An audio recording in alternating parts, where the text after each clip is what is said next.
All right, so how's everybody doing? It's Hank and Ricky here with another episode of Here's the Thing.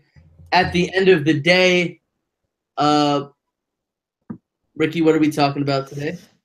Pretty much we're gonna be talking. It's not. I don't want to say it's as intensive with what we got to cover, but pretty much it's. I guess we're gonna go over our game, Cowboys and Eagles. We're gonna talk about the chopping block for some of these coaches. Who do we think's gone? Who we think is gonna stay? We're gonna talk about who do we think's our coach of the year and why. Let's see what else. So we're gonna talk about the Giants hiring what's his face as their GM. Gentlemen. And then we're gonna also talk about the playoffs. Who's our, who's the best team in our opinion, the most underrated team, and the most overrated team out of those three. Well, out of the playoff picture. And I think that should about do it, unless we'll bring up something during the podcast. So I think we should get started. All right, let's do it. So, So what are we talking about first? I guess we could talk about the Giants first and their direction. Oh boy. Say first and foremost that I do like the signing of David Gettleman being their general manager. He's a veteran general manager who didn't necessarily rebuild the Carolina Panthers, but he was there when they went to a Super Bowl. Yeah. They were 15-1. He was see Cam Newton become an MVP. So in a sense, he knows what he's doing. I think his draft picks were Star Lotulelei, Let me see. Kelvin Benjamin, One sec. Shaq Thompson, that kid from Washington. Though I think those are three of his draft picks. Obviously, I think the Carolina Panthers only had one non-playoff. Yes. Huh? Like I said, basically, I'll just do a recap. Basically, in his tenure with the Panthers, they went 12-4, 7-8-1, made the playoffs. Then they won a playoff game. Then they went 15-1, lost in the Super Bowl. And then they went 6-10 before he got fired, or he left, fired. Same thing. So I would say that he is a representation of a stable general manager, not necessarily the greatest general manager who's ever, he's no, what's his name, Ernie, or not. He's no Ernie Accorsi. He's no, who's the guy who was the Eddie DeBartolo. He's none of that, but he's a stable guy. He's better than Jerry Reese. Look, even a freaking potato could be better than Jerry Reese. Let's be honest here. Yeah. You. One of the things that he started doing, Eli Apple, obviously, he was called a cancer by Landon Collins. Oof. Obviously, Eli Apple has a lot of maturity issues, and then they suspended Eli Apple. All three of their starting cornerbacks have been suspended this season for at least one game. But is that the head coach's fault, or is that upper management? I guess you could say both. It's whatever. Let's say McAdoo lost that locker room. Yeah. That's what happens. You have players who, don't do what they have to do because it's a lack of leadership. When you lose, it's hard to lose. I think both of us have seen our team. I think the worst you've probably seen your team is 6-10, 5-11. No, 4-12 was the worst I've seen. Oh yeah, 4-12, of course. Yeah. Season really didn't count. Let's be honest here. Yeah, but the point is I've seen losing seasons. I've seen a strand of mediocre seasons, and I've seen up seasons. So I've seen it all. It's not easy when you're losing. Oh no, it's not. I think they just released an offensive lineman that they had. They just signed a couple. because he refused to play in their final game and possibly get injured. Um, Mm-hmm. Clean up that mess. The real question is who their head coach is going to be. I've seen a lot of reports that it's going to be Jim Schwartz, but That would be interesting, but I don't think he's going to New York. teams are going the route of offensive assistants or offensive minded coaches being Uh-huh. because if you look at the last few years, most of the head coaching candidates have been offensive minded head coaches outside of Vance Joseph and that guy who is the head coach of the Chargers. So Yeah, what's his face? No, there's Lynn. Anthony Lynn. Anthony Lynn, yeah. So I don't really know about that, but if that happened, I mean, we'll gladly take Steve Spagnuolo off your hands. Yeah, like I think a lot of people don't realize how important Steve Spagnuolo is to the Giants. I think that you should keep him as your defensive coordinator. I think it's not his fault. I mean, he's doing the best he can with that defense. Granted, But the issue is that if Jim Schwartz became the head coach, Steve Spagnuolo wouldn't be the defense. They don't play the same yeah, I know. at all. Like Steve Spagnuolo is a blitzing type guy. He'll get after you with sending guys randomly, and Jim Schwartz will beat you just with his. Will try to be beating you just with his front four. Yeah, exactly. And I think that wherever the Giants go, me personally, after Coughlin retired, I personally felt that they should have gone defensively, whether that be Spagnuolo or someone else.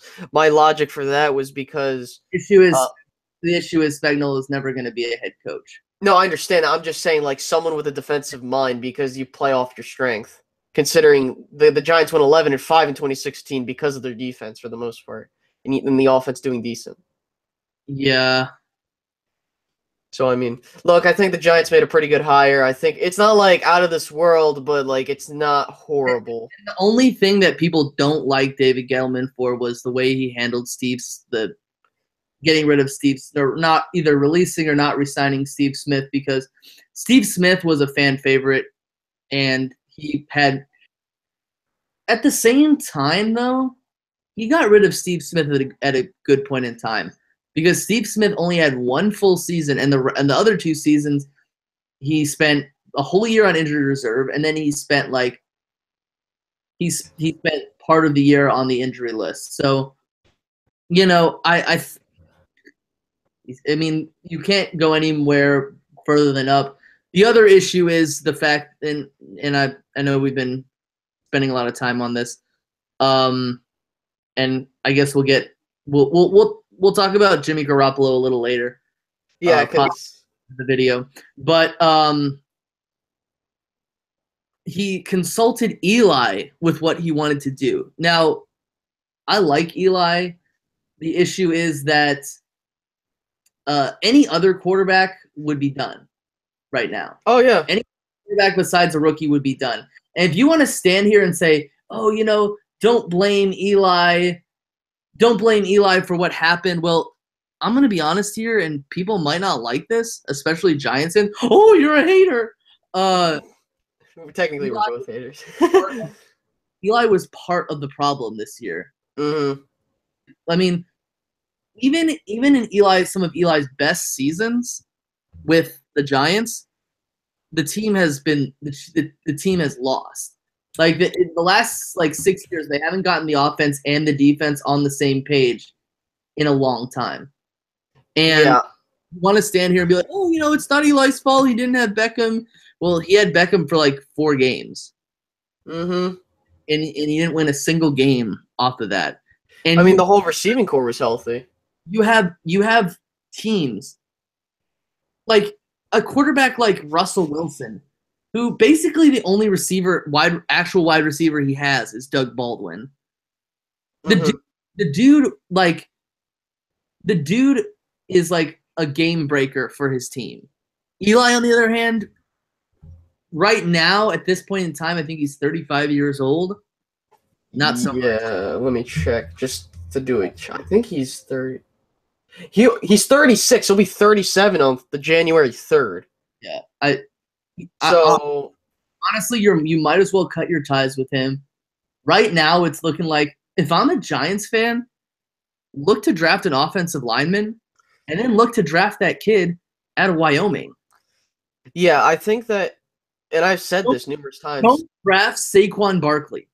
If Yeah, you're the Giants, do not draft Saquon Barkley.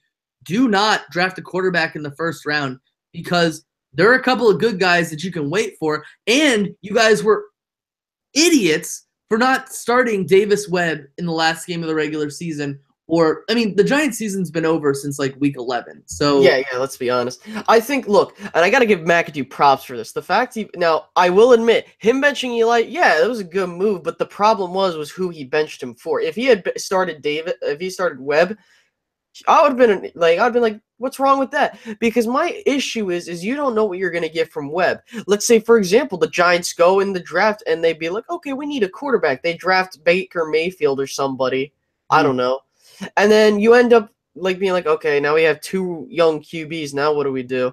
And then like, I'm not saying he's like Webb's going to be this amazing QB, but imagine you end up trading him and he becomes a solid QB. Yeah. And yeah. And the other issue is the fact that I think the issue is the fact that management told McAdoo to bench Eli for Geno Smith, but then once like they got the uproar from the fans were none too happy about it.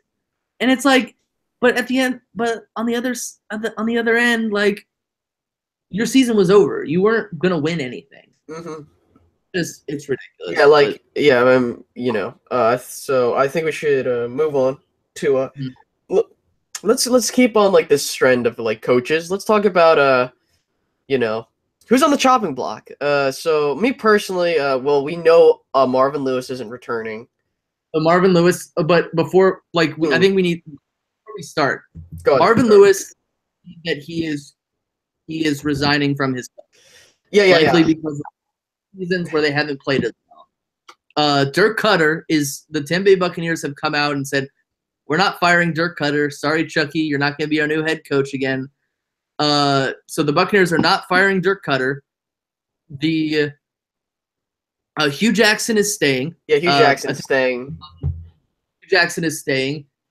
The other coach that is staying is Todd Bowles from the New York Jets. Mm-hmm. He is not getting fired. So those are the guys in which management has come out and been like, these guys are safe. And I think Jack Del Rio too. Yeah, I think someone came out and said Jack Del Rio isn't getting fired, but I think someone that's on the that I think has a huge shot. Well, there's two. I don't know if they said anything about these two. Give me a sec. Who's the other dude? I just had his name up. Give me a sec. What was the one you remember? Chuck Pagano. Chuck Pagano, yeah. And oh my god, I forget his name. He's the head coach of the Cardinals. No, Bill O'Brien. That's his name. I was like, who's the Texans guy? Like, no, but now some people might be saying, well, why? Well, let me put it to you this way. I think Bill O'Brien got lucky that Watson got hurt. Now, I don't mean that in a positive way, because obviously you don't want anybody to get hurt.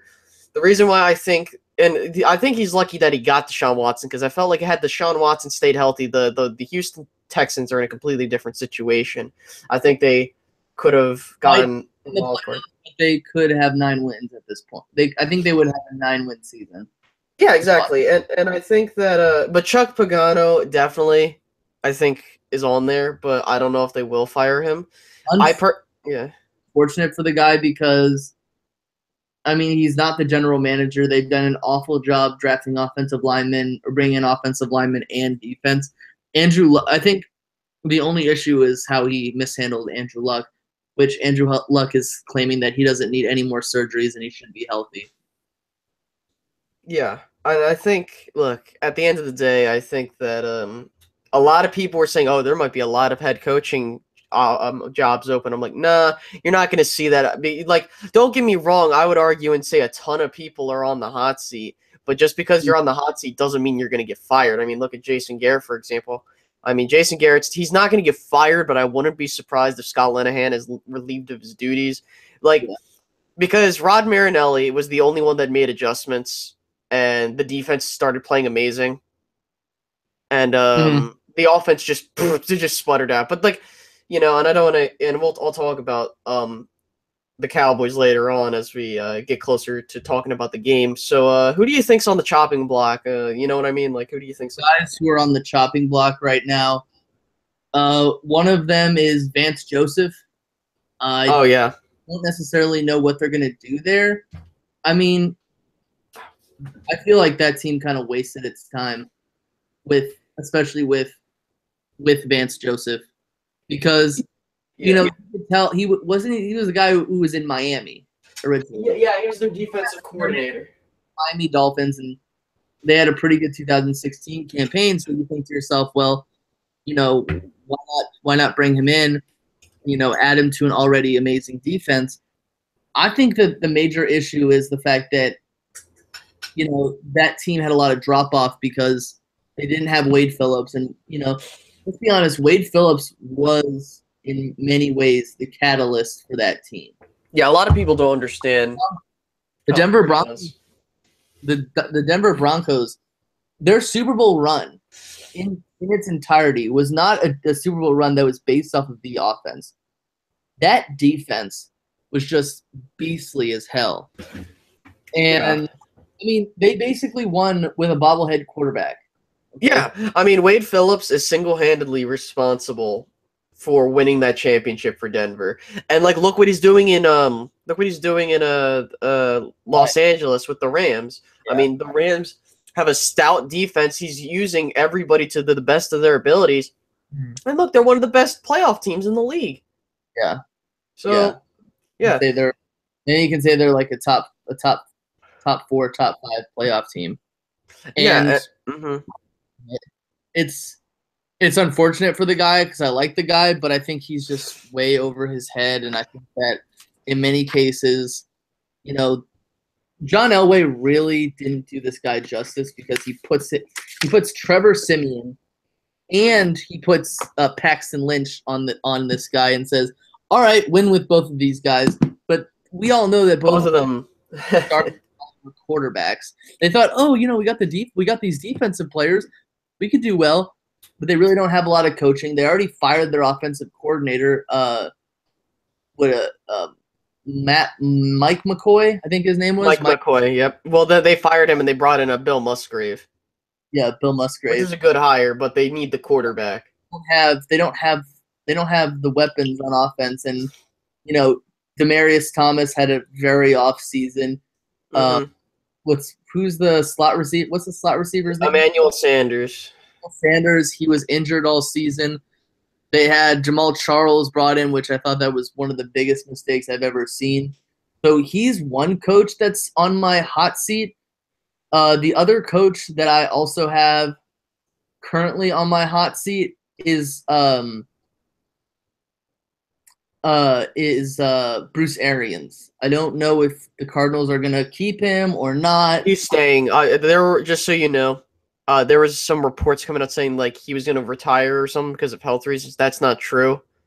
He's staying. So, but yeah, go ahead. Just want to listen. Yeah, I don't think what's his name, the Lions head coach, Jim Caldwell. I don't think he's on. I think it would be idiotic to fire the guy because they just gave him a contract extension.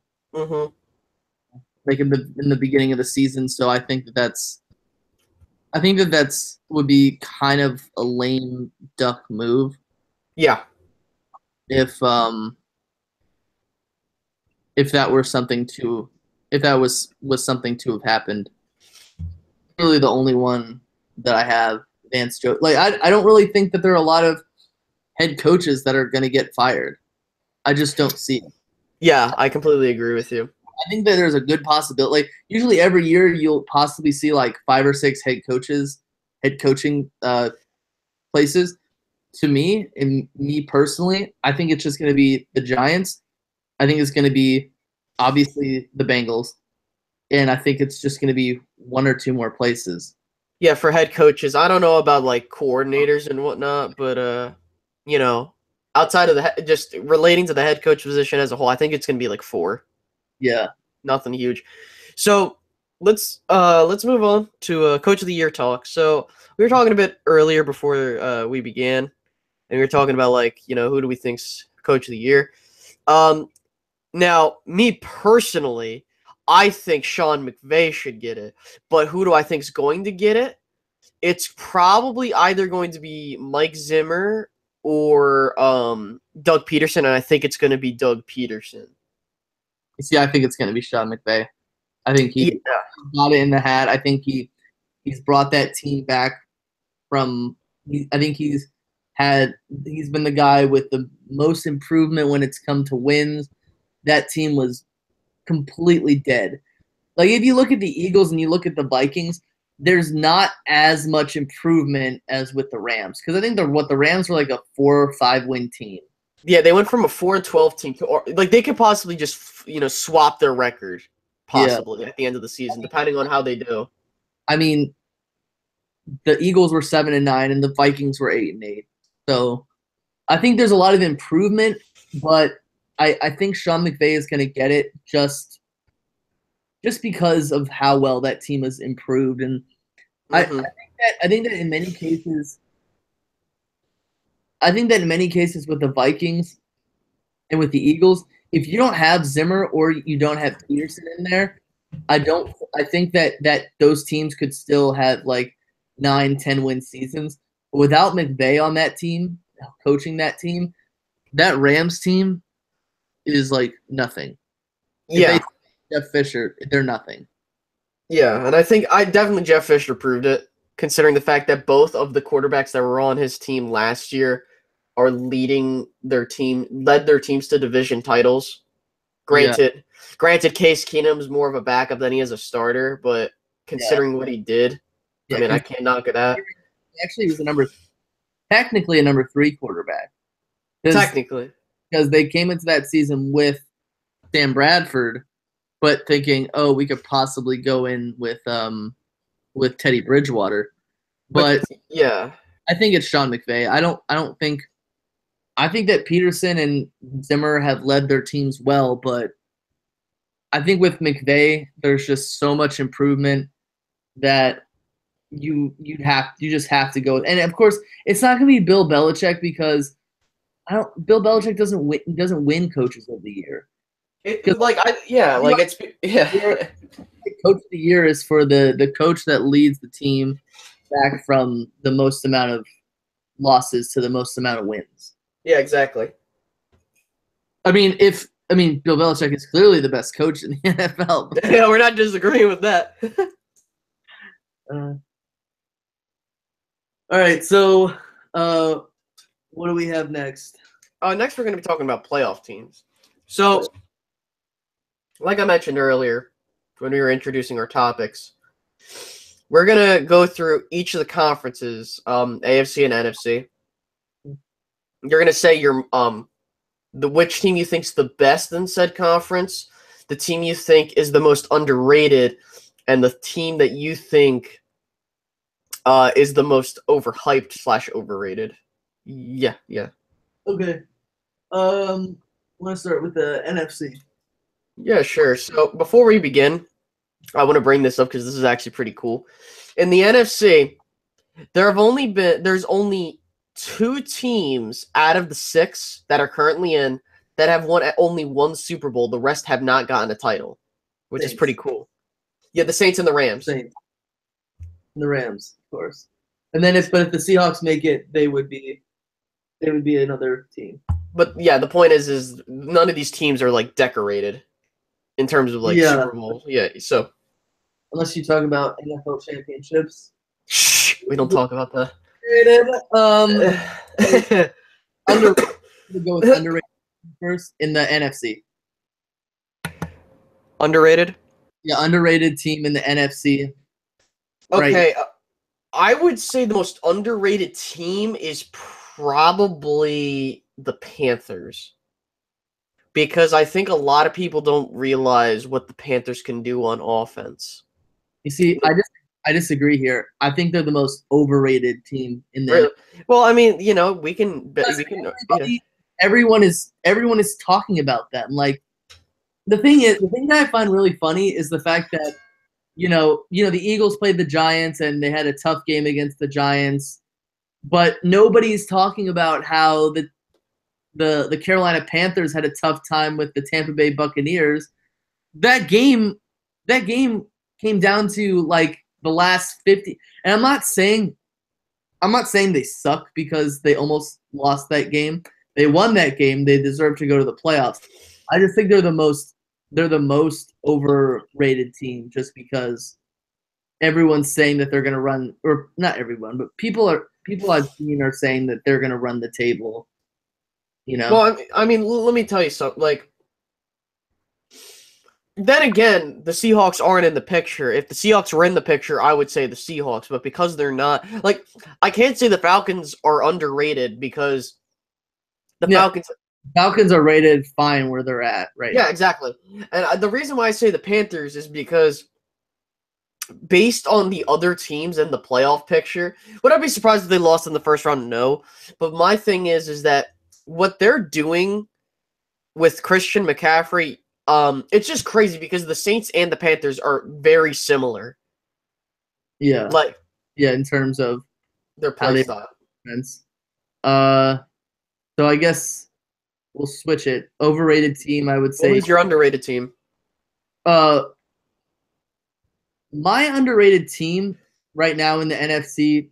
Well, if the Seahawks were to make it in, I would say the Seahawks are the most underrated team, just because that's the team that I fear the most in the whole playoffs, because that's the team that my team sucks against the most. They've already played each other, and the Eagles got exposed for the first time against them. But when it comes to the NFC team that's in it right now, I would say the Rams. I mean, I'm just saying, I'm just like kind of spitting it out right there. The Rams. Yeah, I could see that. Now, I guess we should move on to, what do you want to do, best or overrated? Overrated. I'd say the overrated team is the Eagles, for obvious reasons. Okay, well, I could say that, but in my personal opinion, I think the most overrated team is, I would say the Eagles, mainly because, like, people don't understand, like, when playoff time comes, I don't think the team's going to be, I don't want to say they're not going to be ready, but I don't think. I think they're going to be competitive, but that defense is going to have to play the same way they played against the Raiders. They're going to have to force 3 or 4 turnovers a game, and Nick Foles is just going to have the biggest games that he's ever had. I mean, I just wasn't impressed with the way that he played. I wasn't really impressed with the way that the offense played, but I thought that the Nick Foles that I saw wasn't a Nick Foles that was like bad. It was a Nick Foles that was. He just seemed worried that he was going to get injured. Like, he had 2 passes to Zach Ertz that should have been on the money but weren't. And if they were, they would have gone for touchdowns, and the game would have been completely different. Yeah. Well, as I was saying, I think my overrated team's probably the Vikings. I know, like, that's kind of weird to say, but the reason why I say they're overrated is because I think that when you look at the Vikings, it's kind of like once they start getting on a roll, they're hard to stop. Mm-hmm. So if, like, a team, like, I know the Rams and the Vikings played each other. That was a great game, by the way. And, of course, the Rams lost. I think that if the Rams end up going back to Minnesota, I think that the Rams have a much better shot at winning because Todd Gurley's on a roll, and you're going to know who my best team is now. But the Vikings, I think it's because the quarterback play is going to eventually come to bite them. I'm not trying to say Case Keenum can't lead them, like, to the Super Bowl or to the next round. It's just I feel like that's going to come back to bite them. Maybe that Packers game also, they lost a starting defense. That too. Yeah. Offensive guard. So don't be surprised if they start resting. Well, they still got to play for something. Right? I think they are resting their players, but who knows? Let's get to our best teams. My best team. You already said your best team is the Rams. Why the Rams? Well, I said the Rams was because, well, if you talked to me like 3 weeks ago, I would have said probably the Vikings or the Saints. But because the reason why I say the Rams is because Todd Gurley has emerged himself as the arguably the best running back in football right now. I mean, the dude's just tearing up defenses, and Yeah, I will say that if Seattle or Atlanta go up against them, I think they're gonna get fried by Todd Gurley. I mean, especially Seattle. If I'm Seattle, you're screwed if you make it to the wild card round. their linebacking core was not. Their linebacking core is more healthy now. The best team is the Vikings. Okay. I think the Saints are rated.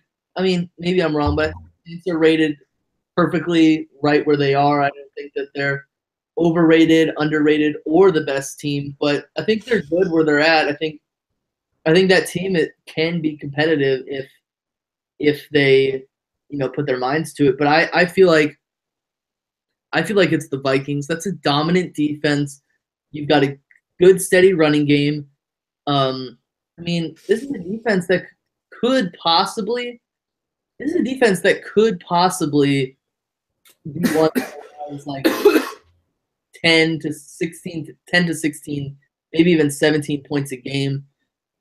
That's good where it's at right now. I think the Vikings right now are the best team in the playoffs because they have the best defense. When it comes to the playoffs, it doesn't really have as much to do with quarterback as much as it has to do with running game, defense, offensive line play, and all that stuff. I think the Vikings right now are the best team. But Yeah, I wouldn't be surprised if they came out of the conference either.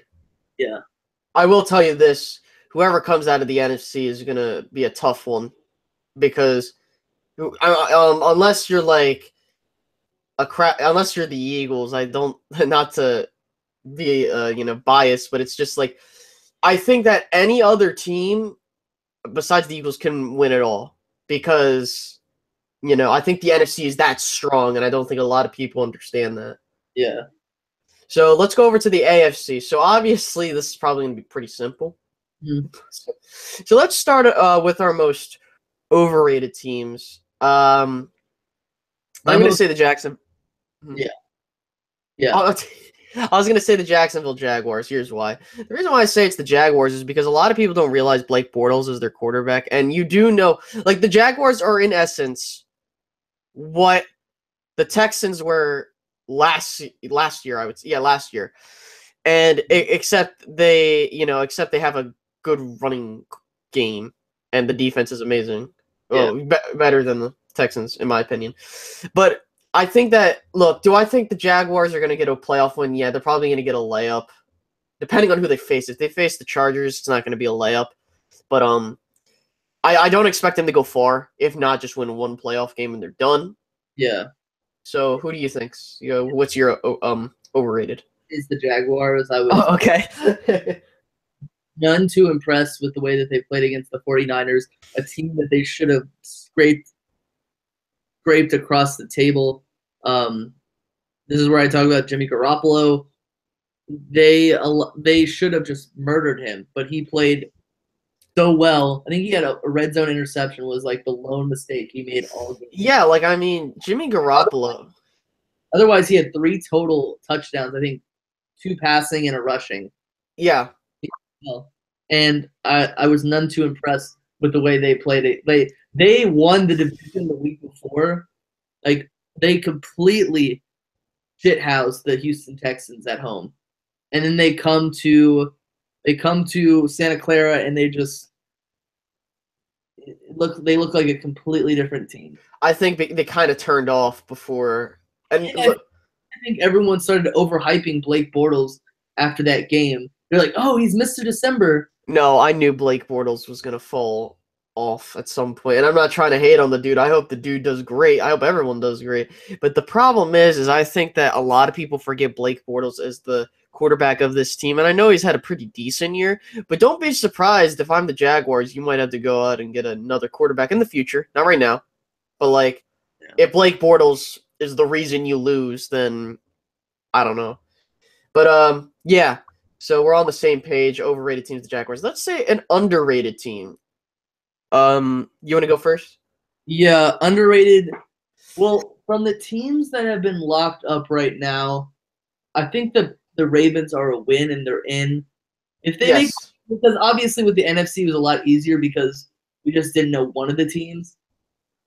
I Yeah. think the Ravens, who are the most underrated team in the playoffs, Mhm. I agree. just because of the fact that you know they will be like either the fourth, or the fifth, or the sixth seed. They'll be playing the Chiefs if they win.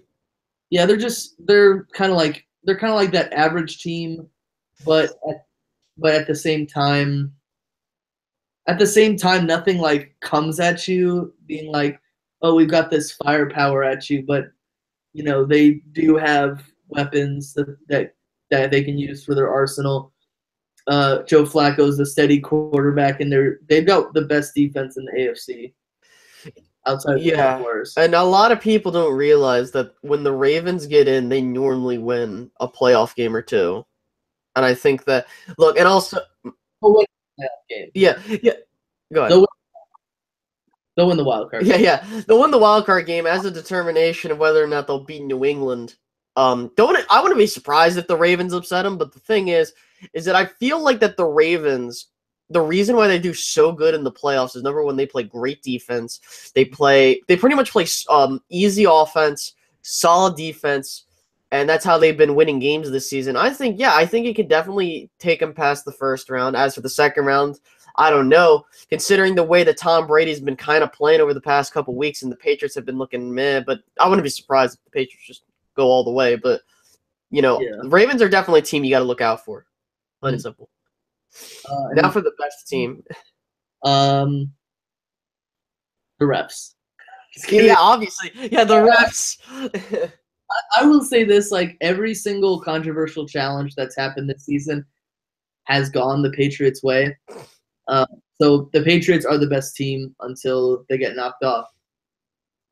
Me personally, and I've actually had this argument. I personally think talent. Okay, I don't think the Steelers have luck, but they definitely, on paper, are the best. Well, and before from what I saw in that Patriots Steelers game, I know it was in Heinz Field, but the Pittsburgh Steelers should have won that game. Yeah, they should have, and I think that Pittsburgh is the best team in the AFC because I feel like that we saw what they could do against New England. They started playing man coverage, and they were doing a great job. They were doing everything right, and then at the very end, stuff just fell apart, and like they ended up giving the Patriots the game.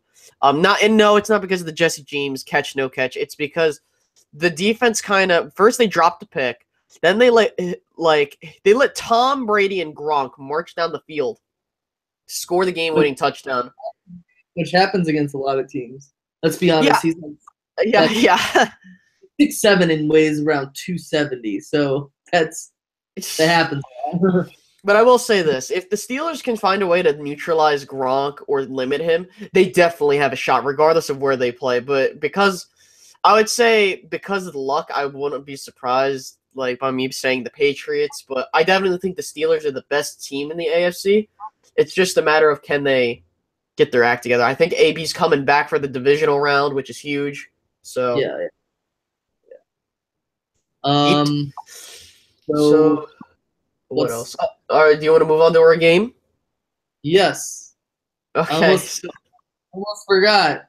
So went from being not important at all and everyone resting and the Eagles resting their starters to no, the Eagles are not resting their starters. They're going in. So I guess let's discuss before we discuss the game. Is it a good idea to rest your players or is it a bad idea to rest your players? Good idea in practice, bad idea in exercise because I experienced this last year. Because we locked up everything. We were sitting at 12-2. We got the first seed already. Literally, we could lose out. Nothing would happen. And weren't you 13-2? No, well, we were 12-2 and we locked everything up, and then we went to 13-2. But you played the Lions week 16, right? Yeah, but that game didn't matter because we already locked everything up because you guys beat the Giants. Okay. Yeah. So my point is that from firsthand experience, resting players is not ideal for me because we literally went full pedal to the metal versus the Lions. Great job. But then we rested Zeke, and I'm like, oh, okay. Then Zeke didn't play the whole game versus Philly. Dak only only threw 8 passes, and then Dak 2 series and Dez played 3 series. Yeah, and I think that's what led to the Cowboys kind of falling off in the playoffs. He played that Romo series. Dez did. Yes. To me, in all honesty, I'm leaving it completely up to the coaching staff. Okay. Of the coaching staff.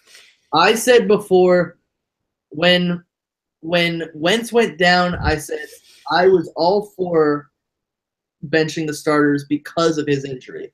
Usually when it comes to that and I remember T.O. We all remember what happened with T.O. when he was an Eagle. It was week 15. They played the Cowboys. He got injured. The Eagles won the game real close. I think the score was 12 to it was a close game. 12-7. They missed an extra point and they missed a 2-point conversion. So it was 12-7. They won the game. It was a defensive game, basically the whole game. And the Eagles decided to bench their starters. They played McNabb for 1 series against the Rams, threw a touchdown to Freddie Mitchell, lost to the Rams 20-7, and lost to the Bengals the next week without McNabb even playing. It was a blowout. Oh, yeah. Off in the playoffs. It's the thing is, I am for them playing their starters because it is obvious to me that they're not ready. Oh, yeah. They're not in sync. Okay, and they need to prove that they're in sync. But if they go out there and start laying an egg, the score is 14-0 at halftime, I'm all for them taking Nick Foles out of the game because that's something that you just don't need to see in the game. I remember 2014 when I think it was the Patriots played against the Bills in Week 17, and it was at the Bills, and Brady was having a god-awful game. I don't even think that he put up a single point, and I think he might have turned the ball over a few times. But they pulled him out and put Garoppolo in the game. But I'm someone who will leave this up to the discussion to do. I don't know what you should do. Yeah. Situation. I think it depends on the score. I know you're probably gonna. I think they're gonna play till halftime, and then they're gonna cut the cord. Brady threw 8 completions for 16 for 80 yards. Oh my god! 1 sack. So he did not play well. But Buffalo was a good defense. That that year they were amazing. Defense with Jim Schwartz, but they were in. I think were they in Buffalo or were they? I think they were in Buffalo. Yeah, and they lost. Yeah, but I leave it up to the discretion of the coaching staff. If they feel like this team needs to bench their starters, that's fine. If they need to play their starters, that's fine. I'm actually excited to possibly see Sidney Jones out there. Oh yeah, because he just got activated. He will play in some sort of capacity. I hope that at some point this team decides to bench some of their starters, maybe at halftime. I would give this team a half, or I would give this offense 2 scoring drives, whether it's 2 field goals, 2 touchdowns, a touchdown and a field goal, and then just get them out of there. Because they don't. Yeah. You worry because the guy behind Nick Foles has 0 NFL experience. If I'm the Cowboys, look, now talking about this game on the Cowboys' perspective, just finish out strong. I could really give a crap less about draft position. I'm thinking the Cowboys are going to pick a 19, regardless. Yeah, down there. So I think that we just have to play strong. Just finish out on a good note. Well, and I want to see the play calling. I understand it's a meaningless game, but at the end of the day, it kind of means a lot more because as us Cowboys fans want to see what the frig is Scott Linehan gonna do? because he has single-handedly annoyed me this whole season. I understand that I got on the Fire Garrett bandwagon, but my thing is this: Garrett doesn't call the plays. I understand that he doesn't call the plays. That's what I was gonna say. Like, the point I'm trying to get at is that Rod Marinelli, he adjusted the defense, and they started playing much better, with the adjustments. Yeah. The offense made no adjustments after Zeke got suspended, other than the Redskins and the Giants game, and they just fell off. Like, people forget that Dak Prescott was having arguably a Pro Bowl caliber year until Zeke got suspended, and then that Atlanta game just threw him off his game completely. I mean, yeah, I think that in the last few weeks of the season, he had 4 passing touchdowns. So, I mean, it's like, yeah, it's kind of funny how, like, there are Cowboys fans out there be like, oh, well, we need to get rid of Dak and get a new quarterback. It's like, no, we don't, because if you pay attention to the stats, he was on pace for 80, holy crap, 30 touchdowns, 8 interceptions, and 8 rushing touchdowns, which is a phenomenal year. Like, 38 total touchdowns to only 8 interceptions. That's amazing. But because Zeke got suspended halfway through the season, he was put into a funk, and that definitely. And the rust, I don't want to say the rust showed versus Seattle, because really the rust didn't show for Zeke, because they kind of just stopped giving him the ball. I understand he had 20. I thought that they were going to give him the ball throughout the game. That was not the case. They stopped feeding him. At halftime, he had 70, yeah. He had around 70 total yards, and they gave the ball to him 3 times in the second half. That's not good enough. That's not. You have one game plan if you're the Dallas Cowboys. Run the ball. Feed the ball. Yeah. See, and that's why I won't be surprised. Like, if the Cowboys can't get a solid receiver at all in free agency or the draft, or get another linebacker to shore up the defense, I wouldn't be surprised if they go guard, because I've heard reports that Jonathan Cooper isn't returning. But then again, I can be proven wrong, and I wouldn't be surprised if the Cowboys just for sure lock up the O-line, get a solid left guard, and just strengthen their strength, which is my personal. They need to build the left tackle position too. Yeah, I think that what they got to do is they got to solidify the left guard position, which I think they did with Cooper, but to be fair, I want a younger one so that there's an easier transition. But not only that, they need to go out in free agency and sign a solid left tackle veteran, or just draft one. Not a Chaz Green. I've also heard that Cole Beasley is not going to Philadelphia because he's sick, aka the illness. He doesn't want to play. He doesn't want to be in the presence of Howard Eskin. Yeah, Howard Eskin's been an a-hole his whole career, so I don't. Basically, anything that Howard Eskin says, there's like a 75% chance you should believe the opposite of it. Yeah, like Howard Eskin, I don't understand people. Philadelphia Eagles. But anywho, let me see what else did I want to cover. Yes, Tyron Smith, he's not playing. He's on IR now. I'm not expecting this to be the great. I don't expect this to be like, oh, it's a classic game. No, I think Dallas is going to win it because the Eagles are probably going to rest people at halftime. Yeah, and it's going to be like, I don't know, like 20 to 14. I don't know, something like a quote unquote low scoring affair. Like, it's not going to be. I think it's going to be 17-16. I wouldn't be surprised if that was the score either. But I'm trying to think. I was gonna say something else. Oh, yeah, that's right.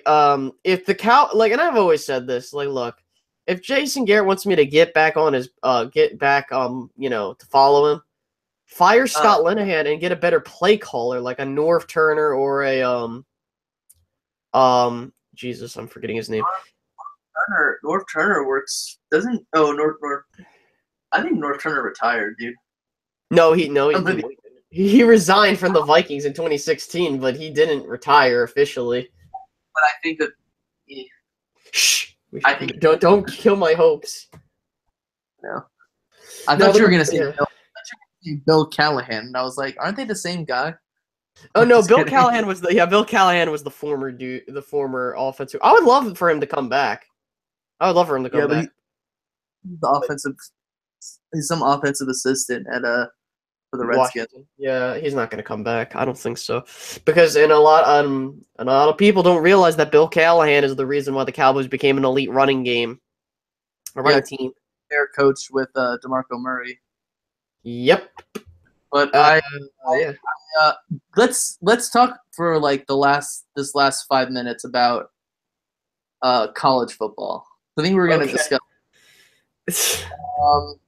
We can The college football playoff. Yeah, that was one thing we had talk to about talk the about. college football playoff. We can talk about quarterbacks leading into the draft, who we like, who we don't like, for like the last 5 minutes. Okay, so first things first, I want to just do my predictions for I think it's gonna be, Georgia and I think it's gonna be Georgia and Clemson. No. I'm sorry, Georgia and Alabama. Mhm. Georgia winning. Well, Miles Gaskin is running for a touchdown right now. This game blew wide open. Yeah. So I think it's going to be because it can't be Clemson, Alabama. Clemson, and Alabama are playing in the Sugar Bowl, I think, and Yeah, it's one's the Sugar Bowl, one's the Rose Bowl. We all know that. so this is going to be a really tough one because in like recent years it's been pretty damn obvious, but I'm I'm gonna go with Georgia over Oklahoma. I think it's gonna be an offensive slugfest, personally. Oh yeah, I think it's gonna be like 38-35. yeah. Oh, okay. And I think it's gonna be Clemson over Alabama. I really do. I think it's gonna happen again. Even though but I don't know. I think in the end Georgia's gonna win it, personally. But I wouldn't be surprised either way. Uh, let's talk about the quarterbacks real quick. Okay, for those that don't know, I think that the best QB prospect in terms of potential and like I think that Baker Mayfield has the talent. I don't know about the character. That could possibly turn some teams on. Yeah. Oh, sorry. But what else was I going to talk about? Sam Darnold. I got to talk about Sam Darnold because I don't know how you can draft this dude. He reminds me, and I don't want to use this as an insult, so much of Christian Hackenberg. I think he's better than Christian Hackenberg. Slightly better. Not saying I'm not saying he's like that bad. Yes, to. No, but dude, Sam Darnold, one of the more intriguing prospects. He needs to stay. I don't think he's ready to come out yet. But I've been saying that this is what pisses me off about these draft experts. And I'm not an expert on the draft because I don't watch film on all these players. I could probably only tell you about 20 to 25 names that are currently in the NFL or currently in college football who are good. I don't, for the life of me, I have no idea how this guy has been everybody's number one. I think he's been like everyone's number 3 player. Who, Darnold? Yeah. Really? The 3rd player, and he's been ranked the 1st quarterback. No. And, yeah. In most places I've looked, he's been definitely next year. If he stays this year, he'll definitely be the number 1 going in the next year. But that's because I don't think anyone can rival him in that draft class because of name. Yeah, there's a lot of quarterbacks and there's a lot of names too in this one. Yeah. When you're talking about the best character person, he's probably the best character person who plays quarterback. But I just see Rosen being better than him. Rosen has better statistics than him. Baker Mayfield has better statistics than him. I saw some. Okay. You know Cop Pizzle, right? Yeah, I know. he came out and said that, first of all, he's an idiot. And the fact that he should stick to horse racing. Ooh. That's fired. But he came out. He's like, Baker Mayfield is not going to be good because of the defenses that the Big 12 doesn't have good defenses in it. Wait, what? I don't. And I was like, man, we definitely have SEC quarterbacks lining up to be superstars in this draft as well. There's a reason why in the last few years, the only two SEC quarterbacks to be legit starters have been Cam Newton and Dak Prescott. Yeah, exactly. Like the SEC, like the SEC is garbage. Usually garbage when it comes to quarterbacks, except like for that outlier once in a while. No, I know, but like the Big I get you. 12 is also not good when it comes to quarterbacks, but that's just because it's an enigma. I haven't seen a quarterback out there that's been as good as Baker Mayfield. It's like he's not gonna have 8 seconds to throw the ball in the NFL. He's the next Johnny Manziel. The thing is, character-wise, maybe never truly a prolific passer and quarterback. I have no idea how people were saying that he was going to be a top-ranked pick coming out of. I have no idea.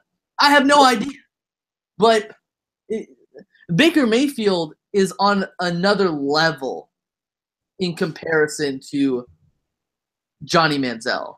He reminds me, man, I can't even make a comparison because he's that good. And at the same time, the Big 12 doesn't have the worst defenses this year. The Pac-12 has the worst defenses this year. Oh, yeah. Far. Mm-hmm. Let me put it to you this way, Hank. These 3 QBs are going to go in the first round. It's going to be Baker Mayfield, the first one off the board. Possibly that kid from Wyoming as well. Yeah, I'm going to bring yeah. Yeah, okay, let me get back to what I was saying. Okay, so it's going to be Baker Mayfield. He's going to be the first one off. Then it's going to be Josh Rosen. Then it's going to be Lamar Jackson. I see Sam Darnold going in the late second or the third if he goes this year. You think Lamar is? I don't think so. Did you see his game? No, let me explain. I'm not. Look, am I saying he deserves to get a first-round talent? No, I'm not saying that. Some dumb team is going to pick him. Is that that's my thing. Like, for example, like I predicted heart attack right there. No. Do I think he's a first-round pick? No, I think he's second round.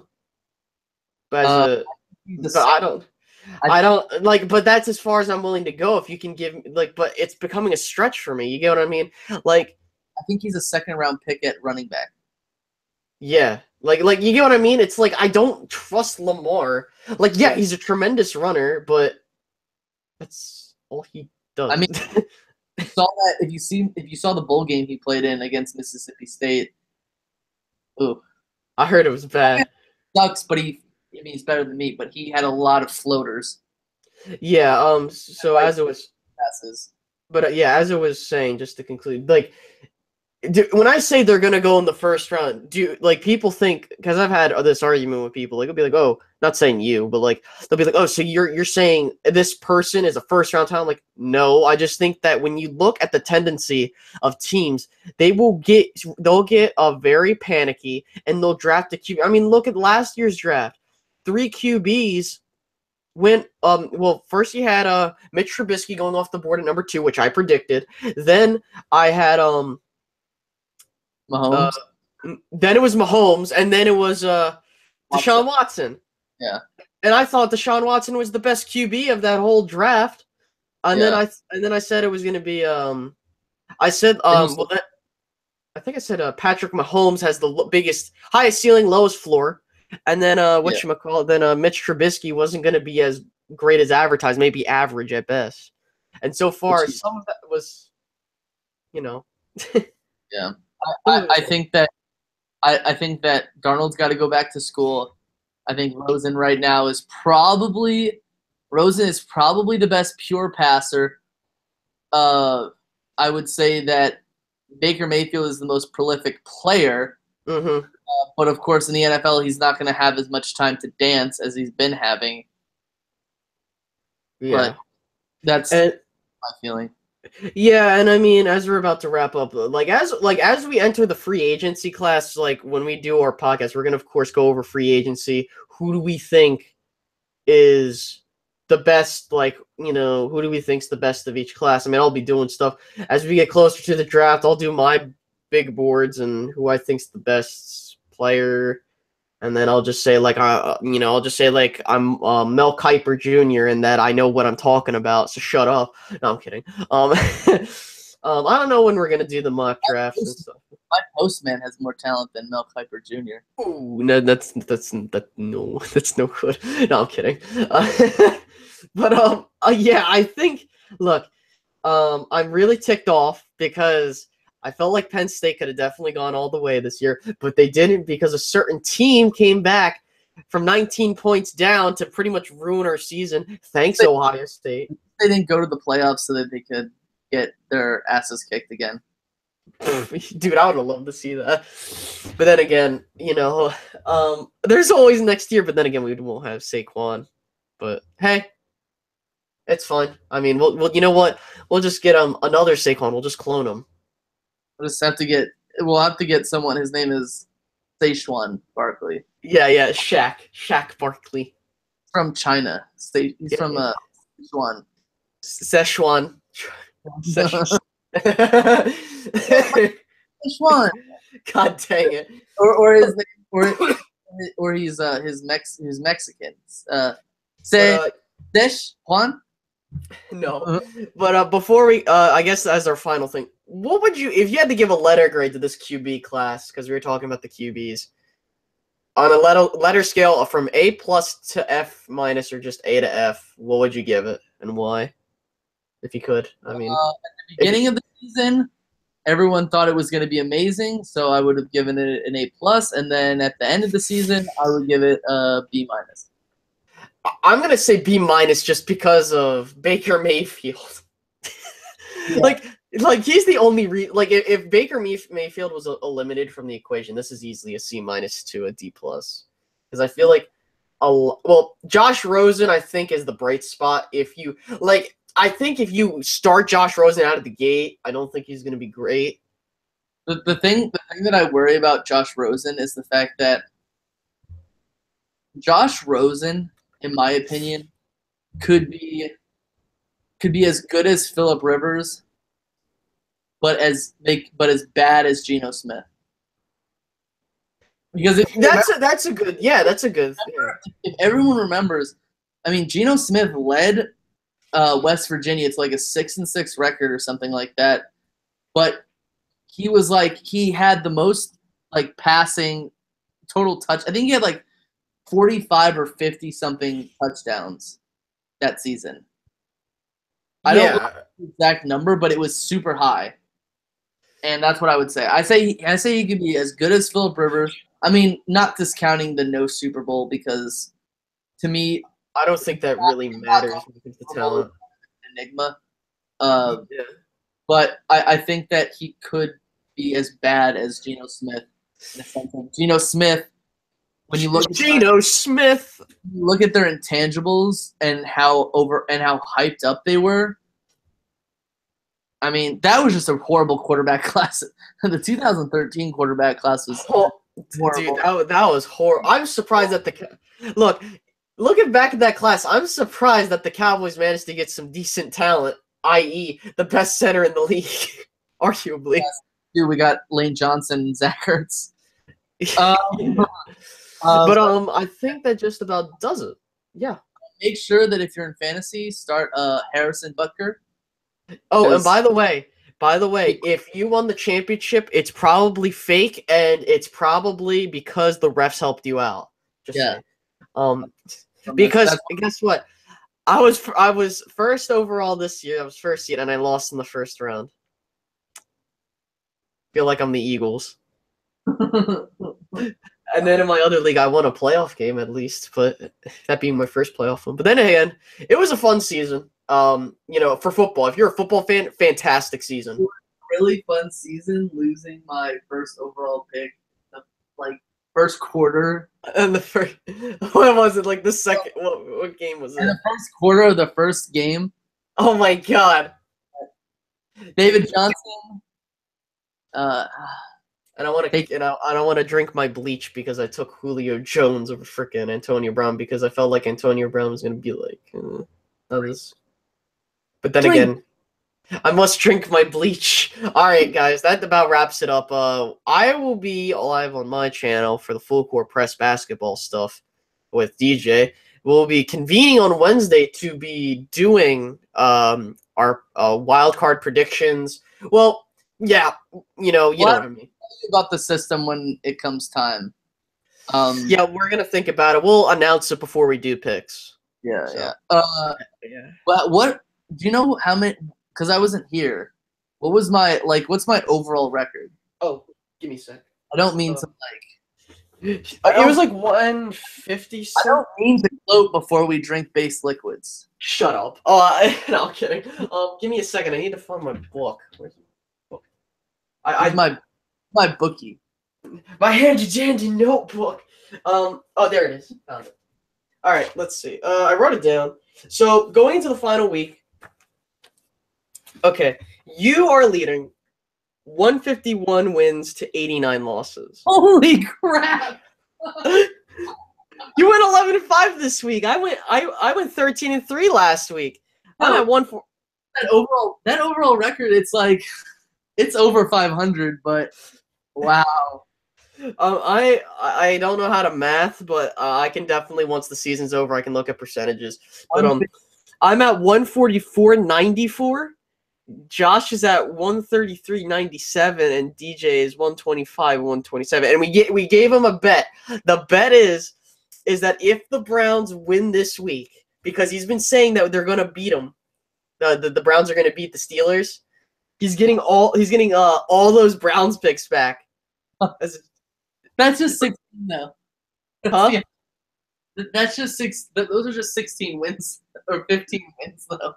Yeah, it's not gonna matter. Like, I know. Like, even if he did do that, he would still be behind. Maybe he'll overtake Josh. But people, this is what happens. This is what happens when you like pick with your heart instead of your brain. You know? Yeah, like, I mean, for God's sake, I really wanted to go certain ways, but I rest my case. Yeah, so, I mean, for God's sake, we might even see him get over 160 wins going into the playoffs. Wait, what? 161 wins?